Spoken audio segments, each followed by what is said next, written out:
Hello my dear students, I hope you are doing great. तो एक और wonderful question लेकर आए हैं, motion of a charge particle in magnetic field. Basically इस क्वेश्चन में फ्रिक्शन भी है, that's why this problem becomes tough. और ये क्वेश्चन है 200 मोर पजलिंग प्रॉब्लम्स का। तो देखते हैं शानदार सा क्वेश्चन को, एनालिसिस करते हैं स्टेप बाय स्टेप। और कोई भी प्रॉब्लम है तो आप कमेंट में नीचे लिख करके आप हमें बताओ, I will be happy to help you out. Okay, let's see. Question कहता है, a charge particle enters a region in which there is a frictional force proportional to the particle speed।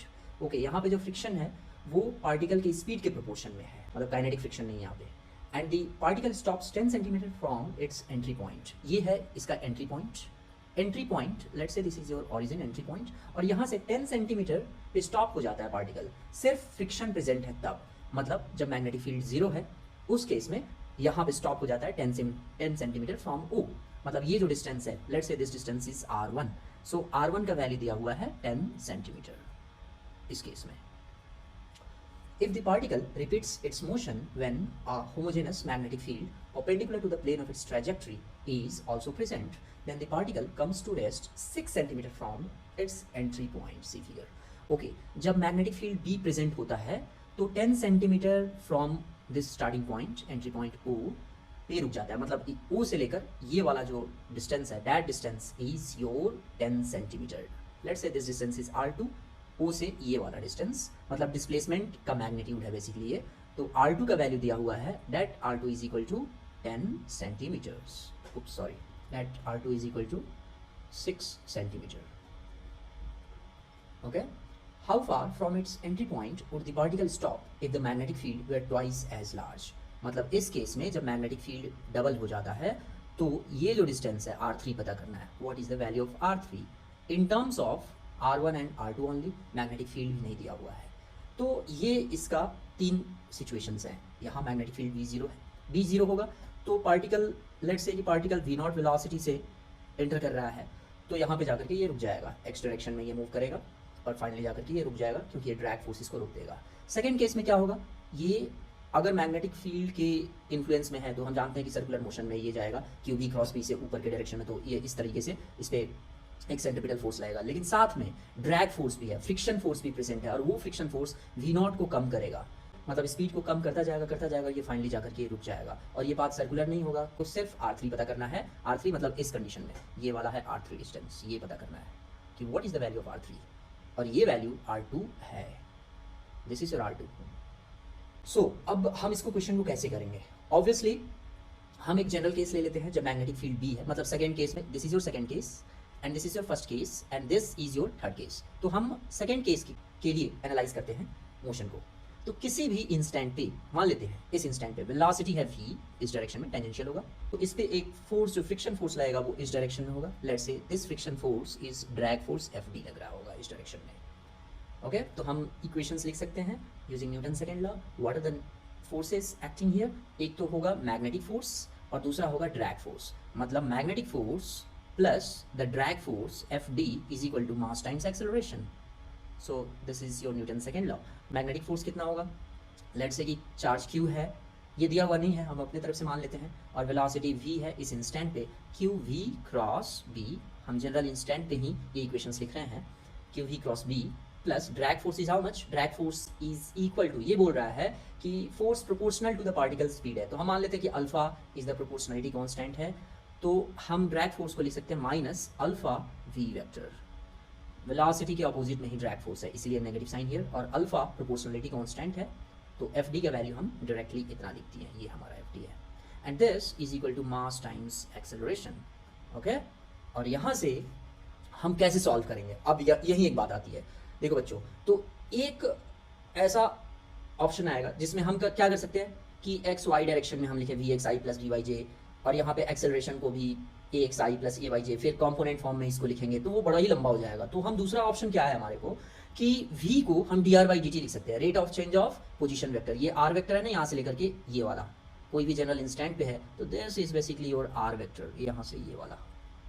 तो r वेक्टर का rate of change ही तो velocity है, तो हम इसको लिख सकते हैं q, v को dr/dt। हम ऐसा क्यों लिख रहे हैं, आप ये देखो, बड़ा इंटरेस्टिंग है ये, cross b vector plus minus alpha v vector को अगेन हम लिख सकते हैं dr/dt, rate of change of position vector is equal to mass times acceleration को भी इस केस में हम rate of change of velocity vector लिख देते हैं, तो it becomes M D V over D T. ऐसा हम क्यों कर रहे हैं आप ये देखो, बिकॉज हमारे को टाइम में तो कोई लेना देना है नहीं, कोई इंटरेस्ट नहीं है टाइम में, टाइम हट जाएगा, हमें वेलोसिटी और आर के फॉर्म में ही इक्वेशन को लाना है, तो दैट्स वाई हम टाइम से गेट रीड ऑफ होना चाहते हैं। तो अब आप आसानी से यहाँ पे डी टी को कटा सकते हो, देखो D T D T D T, तो यहाँ से कटा करके आ गया Q D R cross B vector minus alpha D R vector is equal to M D V vector, D T हट गया दोनों साइड से।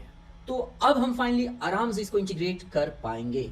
इंटीग्रेशन के बाद कैसा होगा हमारा, अब देखो आप बी वेक्टर कांस्टेंट है बिकॉज यहाँ पे दिया हुआ है होमोजेनस है ये, this is your homogeneous magnetic field, तो ये हो जाएगा Q integral D R vector cross B vector. अब ये चीज देखो आप, जब हम इंटीग्रेशन ले रहे हैं तो बी वेक्टर को हम आराम से इंटीग्रेशन से बाहर रख सकते हैं क्योंकि ये कांस्टेंट है, तो ये क्रॉस प्रोडक्ट में बेसिकली डी आर का ही इंटीग्रेशन हो जाएगा, माइनस अल्फा, अल्फा भी कांस्टेंट है, इंटीग्रल डी आर वेक्टर आ गया, this is equal to M D V, D V का इंटीग्रल हमारे को पता है, क्यों कैसे पता है, इनिशियल वेलोसिटी वी नॉट है, यहाँ वी नॉट है, या इस दोनों केस तीनों केस में वी नॉट ही है क्योंकि एंटर से रीजन यही बोल रहा है, तो तीनों केस में वी नॉट वेलोसिटी से एंटर कर रहा है, तो यहाँ पे इनिशियल वेलोसिटी वी नॉट ले लेते हैं, final velocity will be zero, D R vector का हम सेकेंड केस में कर रहे हैं मोशन का एनालिसिस, तो इनिशियली आर वेक्टर तो हमारा जीरो है, आर वेक्टर इज जीरो, और फाइनली आर वेक्टर कितना है, आर टू वेक्टर भी equal, so this is your R two vector, so यहाँ भी हो गया zero to R two vector, okay. तो ये फर्दर आ जाएगा क्यू, देखो बड़ा इंटरेस्टिंग आ गया, Q R two vector cross B vector minus alpha R two vector is equal to m 0 minus v naught vector, this is a vector also, so it becomes minus m v naught vector, very good, interesting one, ये result बड़ा interesting आ गया। अच्छा एक और चीज आप देखो, हमारे को R2 निकालना है v नॉट वगैरह के टर्म्स में, तो वो कैसे निकाल सकते हैं, तो वेक्टर फॉर्म में इक्वेशन है हमारा, उसको करने के लिए हम क्या करते हैं, इस इक्वेशन को देखते हैं लेफ्ट साइड में देखते हैं, तो इस एक्सप्रेशन को जैसे हम देखेंगे तो ये हम देख सकते हैं कि ये जो वेक्टर है, this vector is perpendicular to this vector, क्योंकि ये क्रॉस प्रोडक्ट में है, तो R2 vector is perpendicular to R2 cross B vector, और R2 और B भी perpendicular है क्योंकि क्वेश्चन में ही दिया हुआ है, into the plane है मैग्नेटिक फील्ड, तो हम यहाँ से अगर इसका मैग्नीट्यूड लिखें, इस तरफ में मैग्नीट्यूड और इस तरफ में मैग्नीट्यूड को लिखें और इक्वेट करें मैग्नीट्यूड वाइज, मतलब ये वेक्टर इक्वल है, दो वेक्टर्स इक्वल है, लेफ्ट साइड का vector is equal to right side का वेक्टर है माइनस एम वी नॉट, तो उसका मैग्नीट्यूड भी इक्वल होगा और डायरेक्शन भी सेम होगा, तो मैग्नीट्यूड वाइज हम क्या लिख सकते हैं, वो लिखेंगे क्यू R2 इसका मैग्नीट्यूड कितना होगा, R2 B साइन 90 डिग्री में है, तो R2 B ही रह जाएगा, तो इसको हम लिख सकते हैं क्या, Q R2 B का होल स्क्वायर प्लस, है ना, तो इट बिकम्स अल्फा R2 का whole square, okay, is equal to M V not का whole square, cool.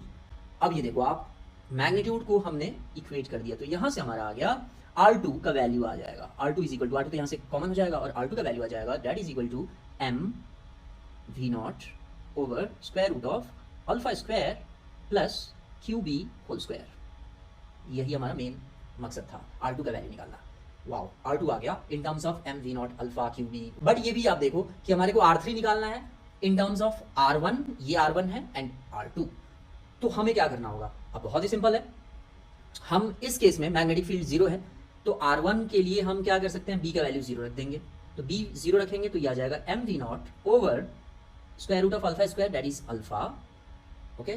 Let's say this is your equation number 1, हम इसका इक्वेशन नंबर 1 बोल देते हैं, R1 के साथ में इक्वेशन नंबर 1, R2 के साथ में इक्वेशन नंबर 2, और सिमिलरली R3 कितना आ जाएगा हमारा, R3 आ जाएगा M V not over square root of alpha square plus Q, B की जगह पे हम 2 भी रख देंगे क्योंकि इक्वेशन में बोल रहा है ट्वाइस है, तो it becomes m v naught over square root of alpha square plus q 2b का whole square, it becomes 4 q square b square। Finally हमारे पास ये तीन इक्वेशंस आ गए, इक्वेशन 1, 2 एंड 3, और इन्हीं तीनों इक्वेशन को यूज करके हम R3 का वैल्यू आसानी से निकाल सकते हैं। अब कैसे निकालेंगे, अब एक्चुअली क्या है, तीन इक्वेशन को सॉल्व करना बहुत ही आसान है, आप जेईई एडवांस या ओलंपियाड्स के लिए प्रिपेयर कर रहे हो तो इसके लिए तो ये निकालना सिंपल ही होगा आपके लिए, फिर भी मैं आपको बता देता हूँ इसको निकालने कैसे हैं, और फिर आप वेरीफाई कर लो और वेरीफाई करके हमें बताओ कि आपका भी निकल करके यही आया है कि नहीं। हम क्या करते हैं, तो एम वी नॉट से डिवाइड कर देते हैं, है ना, तो ये वाला बन के आ जाएगा कितना 1 over square root of alpha by mv naught, alpha over mv naught whole square plus qb by mv naught whole square. Okay और ये वाला है ही r1 is equal to M V naught over alpha which is reciprocal to this one, तो इसको हम लिख सकते हैं 1 over r1 square. This is nothing but our 1 over r1 square ही है. सो r2 बेसिकली आ जाएगा कितना, r2 is equal to in terms of r1 आ गया 1 over r1 square plus 1 over r1 square, this is r1 plus qb over M V not whole square. Similarly इस equation को भी M B not से divide कर लेंगे तो ये हो जाएगा यहाँ पे 1 ओवर r1 स्क्वायर हो जाएगा, ये 4 टाइम्स हो जाएगा, आ जाएगा 1 over r1 square plus 4 times of qb over M V not whole square. Okay तो ये हमारा r3 आ गया. qb by M V not का वैल्यू ही तो हमें इसमें सब्सटीट्यूट कर देना है, तो r3 आ जाएगा फाइनली. तो ये फाइनली आ जाएगा r3 का वैल्यू. हम आसानी से सॉल्व कर सकते हैं इसके लिए. r2 1 ओवर ये कितना हो जाएगा r2 का होल स्क्वायर, हमें इसका वैल्यू इसमें सब्सटीट्यूट करना है. हम डायरेक्टली यहाँ पे कर दे रहे हैं, आप भी इसको अपने नोटबुक में करके देखो फर्दर इक्वेशंस को सिंप्लीफाई करके. तो ये आ जाएगा 1 over r1 square plus 4 times of, इसका वैल्यू हमें रखना है इसके टर्म्स में, तो ये नीचे चला जाएगा 1 over r2 square minus 1 over r1 square हो जाएगा, है ना. 1 over r2 square minus 1 over r1 square और r3 का वैल्यू ये हमारा आ गया. इसको आप चाहो तो फर्दर सिंप्लीफाई कर लो और सिंप्लीफाई करने के बाद ये आ जाएगा हमारा 4r1 square minus 3r2 square और यही हो गया हमारा फाइनल आंसर. आप r1 r2 का वैल्यू चाहो तो इसमें पुट कर लो और पुट करने के बाद r1 r2 over square root of 4r1 square minus 3r2 square, इसमें जैसे हम सब्सटीट्यूट करेंगे r1 का वैल्यू दिया हुआ है 10 सेंटीमीटर, ये वाला वैल्यू r2 का वैल्यू दिया हुआ है ये r2 इज 6 सेंटीमीटर, तो 10 times 6 over square root of 4 times, आप ये इतना तो कर लो 10 स्क्वायर माइनस 3 टाइम्स 6 का स्क्वायर, और ये फाइनली निकल के आ जाएगा. फाइनल आंसर मैं लिख देता हूँ कैलकुलेट करने के बाद 3.51 सेंटीमीटर्स. आप वेरीफाई कर लो कि आपका भी यही आया है. मैं नहीं चाह रहा हूँ कि आप स्टेप बाय स्टेप कॉपी करो, मैं ये पूरा सॉल्व भी कर दिया इन इक्वेशंस को, बट जेईई एडवांस्ड ओलंपियाड्स के लिए कर रहे हैं तो ऑब्वियसली आप इक्वेशन को आसानी से सॉल्व कर ही सकते हो. तो आप सॉल्व करके और वेरीफाई कर लो कि ये आपका फाइनल आंसर यही आया नहीं, 3.51 centimetres. So I hope students you got it very well. ये अच्छा सा शानदार सा प्रॉब्लम था. कोई भी प्रॉब्लम होता है तो आप कमेंट में नीचे लिख करके बताओ. Thank you very much students. See ya, take care.